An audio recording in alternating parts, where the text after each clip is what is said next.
how to build a strong fence.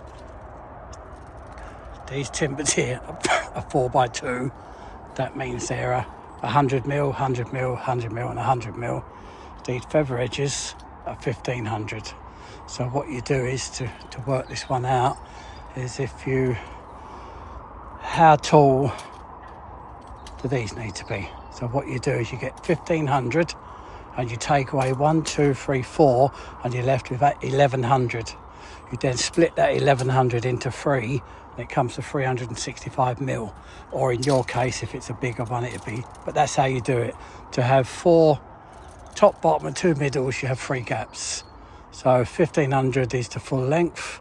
Take away 400 for the cross bits, leaves 1100 divided by 3. That's how you work it out.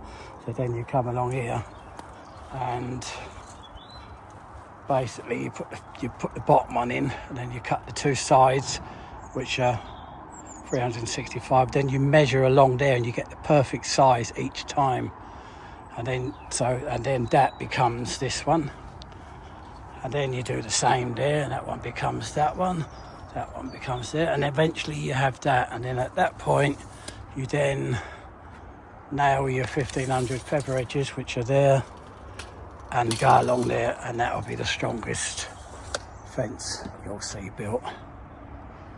Don't forget to follow, like and share for anything and tips from Terry. Thanks for watching.